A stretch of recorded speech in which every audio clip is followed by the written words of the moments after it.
Les proches de Melody Buzzard, aujourd'hui âgée de 9 ans, affirment ne pas l'avoir vue depuis des années, apparemment à cause de sa mère. Les responsables de l'école ont aussi indiqué ne pas avoir vu Melody depuis longtemps. Les inquiétudes pour sa sécurité mobilisent l'adjoint du shérif et agent du FBI qui le recherchent. Alors, que nous révèle la nouvelle preuve sur l'étrange affaire de Melody Buzzard? Je m'assois avec une enquêtrice spécialisée des personnes disparues pour tout clarifier.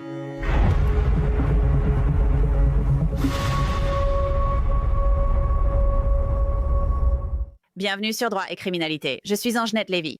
La disparition de Melody Buzzard, 9 ans, inquiète et déroute une communauté californienne. Entre chronologie confuse, témoignages indirects et manque d'informations sur la localisation de la fillette, le mystère s'épaissit depuis des années. Le bureau du shérif du comté de Santa Barbara a publié de nouvelles images de Melody, espérant ainsi obtenir des réponses sur sa disparition prolongée.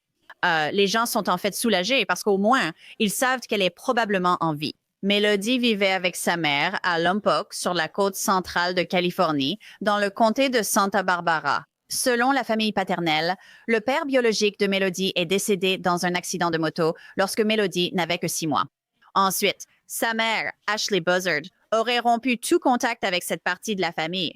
Ces membres de la famille disent qu'ils n'ont pas vu Melody depuis au moins quelques années, et les seules photos qu'ils ont pu donner aux enquêteurs du comté de Santa Barbara montraient à quoi elle ressemblait quand elle était beaucoup plus jeune.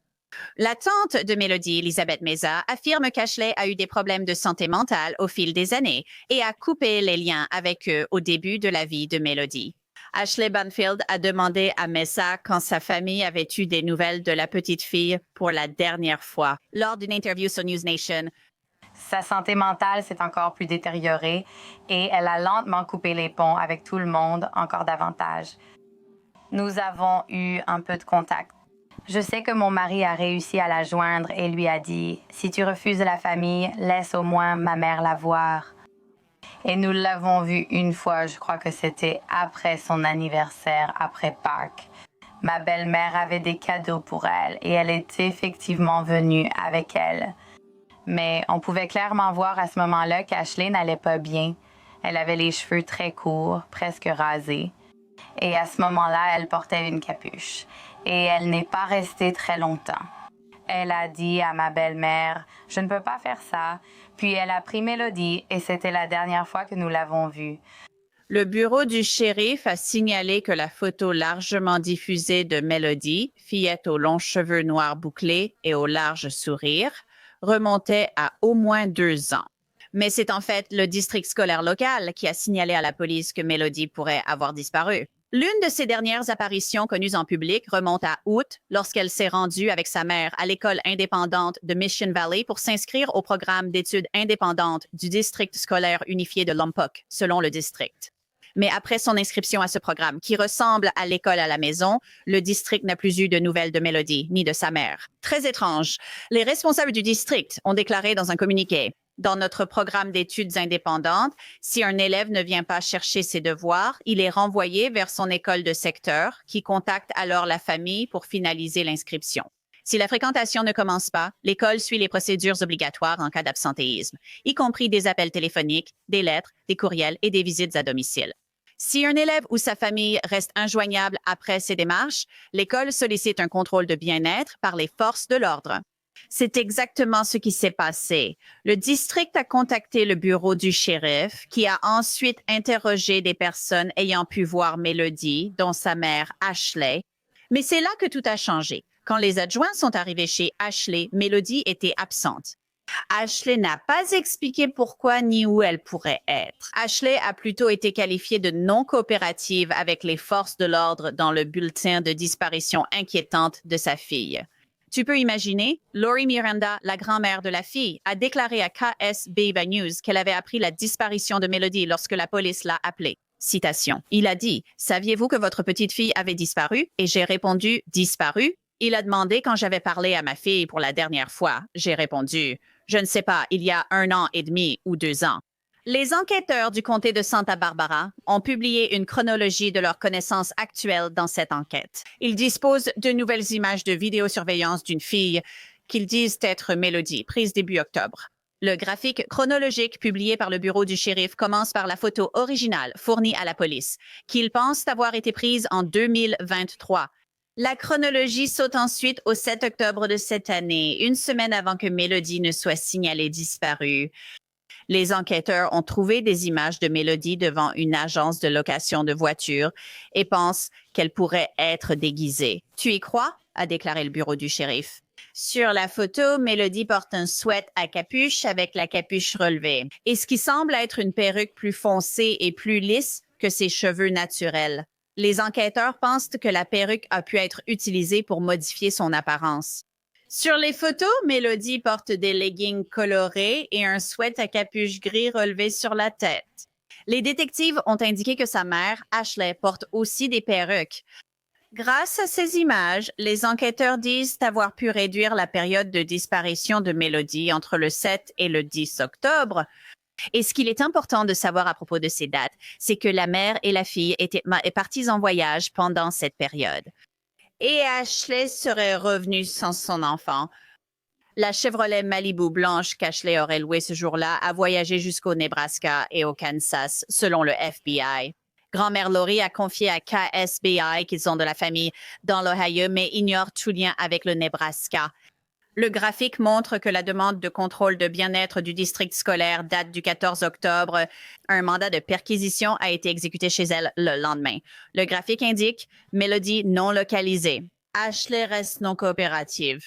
Les autorités ont indiqué aux médias que les fouilles dans la maison n'ont révélé aucun nouvel indice sur la localisation de Mélodie. Le FBI a rejoint l'enquête le 18 octobre. Et depuis le 22 octobre jusqu'à aujourd'hui, la chronologie indique que Mélodie reste une personne à risque. Ashley reste non coopérative avec les enquêteurs. Dans un communiqué, le shérif Bill Brown a remercié les médias pour la diffusion de la photo de Mélodie et les informations sur sa disparition. Partout, ce qui devrait nous aider à résoudre cette affaire complexe. Nous espérons que Mélodie pourrait être avec quelqu'un, peut-être un membre de sa famille élargie ou un ami, qui n'est peut-être pas au courant des circonstances de sa disparition. Le bureau du shérif a aussi indiqué apprécier que de nombreux membres de la communauté veuillent des réponses et aider les enquêteurs. Cependant, il a demandé aux gens de s'abstenir de lancer leurs propres opérations et enquêtes, car cela pourrait interférer avec le travail réel de la police qui se déroule en ce moment. À la place, il demande aux gens d'appeler leur détective ou de soumettre un témoignage anonyme. Les numéros de téléphone et adresses web s'affichent à l'écran. Nous les ajouterons aussi dans la description de l'épisode pour que vous puissiez les retrouver plus tard. Pour discuter de cette dernière évolution, je voudrais inviter Billy Lane. C'est un détective privé, ex-agent des forces de l'ordre et responsable de l'association Nous sommes les essentiels pour les personnes disparues. Ils aident à retrouver les personnes disparues. Billy, je suis très perplexe face à cette affaire. Je ne comprends pas pourquoi Mélodie Bezard n'est pas avec sa mère et à l'école. Donc, je pense que c'est une bonne nouvelle que les enquêteurs A&D et, enfin, nous savons qu'elle est en vie. Au moins, ils croient qu'elle apparaît sur ces images de vidéosurveillance. Ce n'est pas une bonne nouvelle que nous ignorions où elle est, ni avec qui. C'est très préoccupant. Cette affaire a connu de nombreux rebondissements depuis le début. Je pense que nous avons tous imaginé le pire quand nous avons commencé à entendre parler de l'affaire et à nous y plonger. Mais maintenant, Dieu merci, nous avons une vidéo qui montre qu'elle est potentiellement encore en vie, Dieu merci. Donc je crois qu'il y a beaucoup de problèmes de santé mentale chez la mère, une sorte de paranoïa. Il est possible qu'elle pense que quelqu'un va essayer de prendre l'enfant, peut-être même de la poursuivre elle. Peut-être qu'elle a l'impression que l'enfant est la seule chose qui lui reste dans la vie. Je ne sais pas si elle veut le protéger, le déplacer ou l'éloigner des autres. Mais il y a beaucoup d'éléments qui bougent dans cette affaire. C'est sûr, il y a beaucoup d'éléments en mouvement. Et je ne comprends pas pourquoi maman ne coopère pas. Maintenant, s'il y a des problèmes de santé mentale, comme tu dis, disons que c'est l'une des possibilités. Et maman pense que quelqu'un va prendre Mélodie. Et elle a confié Mélodie à quelqu'un. Je veux dire, espérons que Mélodie est avec quelqu'un qui prend soin d'elle. Mais Mélodie devrait être à l'école. C'est une petite fille. Tu sais, elle a environ 9 ans.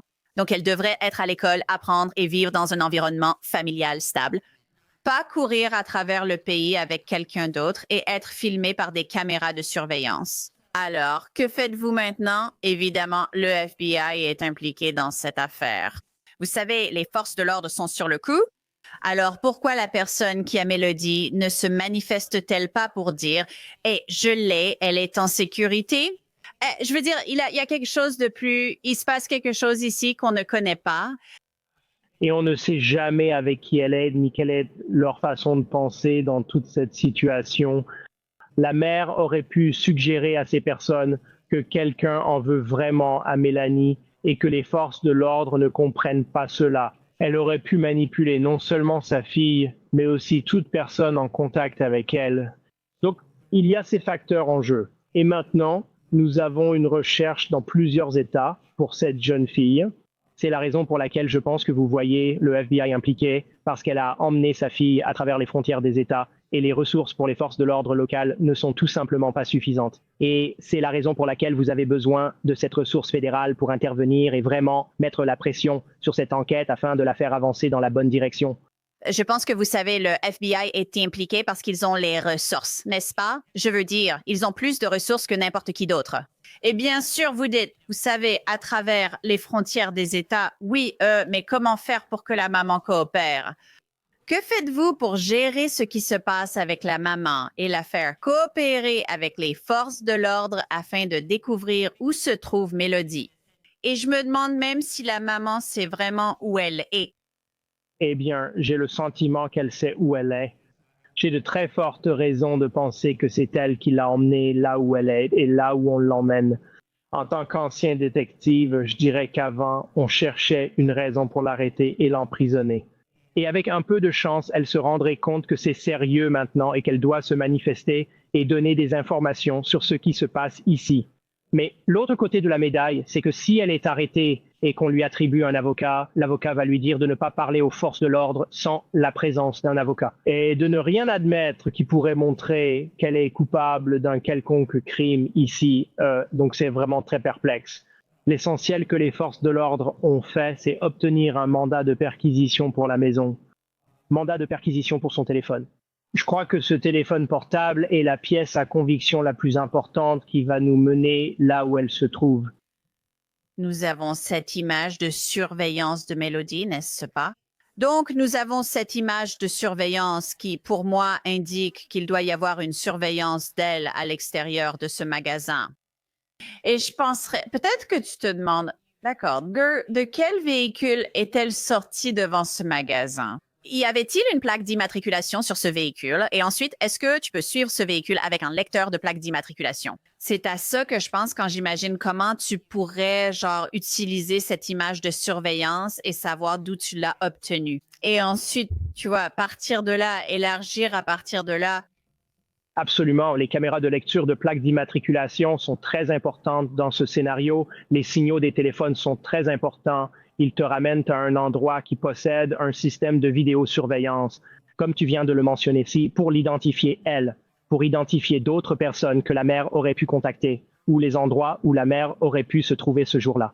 C'est vraiment important, je veux dire, la vidéo, comme je l'ai déjà dit, c'est la chose la plus importante. Pour les disparus, beaucoup croient les apercevoir après leur disparition, mais ce n'est pas le cas. Ils essaient d'aider et nous soutenons ceux qui sont utiles. Sans eux, nous ne verrions pas ce que nous voyons aujourd'hui. Je pense que c'est très important. Pour répondre à votre question, les caméras vidéo de téléphone portable et de véhicules. Il est donc possible qu'une caméra ait filmé son entrée dans une voiture via le parking. Le public doit en tenir compte s'il pense l'avoir aperçue. Vous savez, elle a évidemment la capuche sur la tête. C'est un autre point qui m'inquiète. C'est peut-être juste un sweat à capuche, non? Ce n'est sans doute pas grave. J'exagère peut-être. Mais j'ai presque l'impression qu'elle a mis la capuche pour essayer de cacher un peu son visage. Je pense, peut-être c'est non parce que je crois qu'elle, tu sais, c'est une jolie petite fille avec de longs cheveux. Elle a une grosse chevelure. Je veux dire, à mon avis, elle a un look assez unique. Tu sais, quand je la vois et que je vois cette grosse chevelure bouclée, on ne voit pas beaucoup de petites filles comme ça. Elle a une façon mignonne et un look unique. Je pense que si elle entrait dans une station-service avec un avis de recherche nationale, quelqu'un pourrait se dire « Oh mon Dieu, c'est cette petite fille que j'ai vue sur les réseaux sociaux » ou quelque chose comme ça.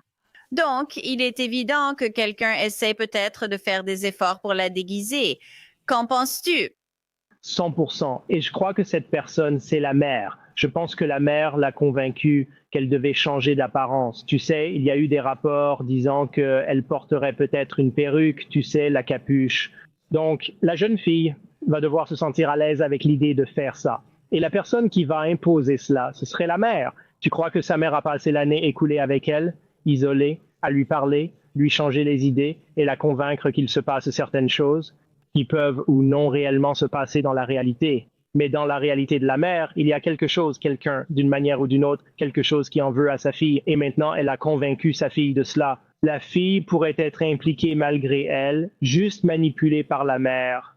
Donc, le bureau du shérif du comté de Santa Barbara, il savait en gros qu'ils avaient besoin d'aide ici. Vous savez qu'ils ne pouvaient pas tout faire tout seuls. Alors, ils ont demandé au FBI de s'impliquer. Le FBI est maintenant impliqué. Cela est devenu une recherche nationale pour cette petite fille. Nous avons évoqué les lecteurs de plaques, les caméras, les téléphones portables et autres appareils similaires. Je veux dire, quoi? Que peut faire d'autre le FBI? Quelles autres ressources pensez-vous qu'ils peuvent mobiliser pour essayer de ramener cette petite fille à la maison et découvrir avec qui elle est? Le simple fait que le FBI soit impliqué change tout pour la plupart des gens. Si jamais il y a une histoire inventée par la mère, je pense que maintenant, le fait que le FBI soit impliqué et que les gens voient peut-être dans les médias que le FBI est impliqué, leur fera réaliser que c'est une situation sérieuse. Ils peuvent aussi fournir des ressources pour mandat de perquisition et assignation à comparaître. Toute voiture de location qu'elle aurait utilisée pourrait avoir un système de suivi. Je suis donc certain qu'ils vont vérifier cela. Beaucoup d'entreprises sont beaucoup plus disposées à agir et à coopérer lorsque les autorités fédérales sont impliquées, comme le FBI. Je vais vous dire que parfois, ils sont moins enclins à coopérer, mais quand les forces de l'ordre fédéral s'en mêlent, ils veulent donner la meilleure image d'eux-mêmes, ce qui est normal.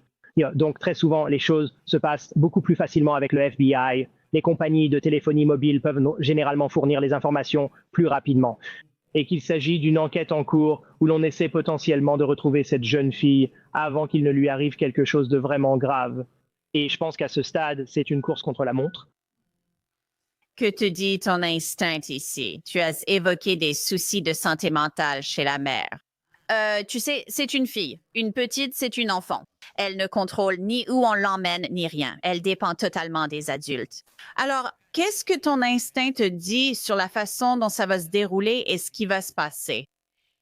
Eh bien, dans ce genre de cas, même quand on commence à chercher des personnes disparues, on examine les possibilités et les probabilités. À ce stade, moi, il y a plusieurs options. La plus probable est qu'elle soit vivante et avec quelqu'un.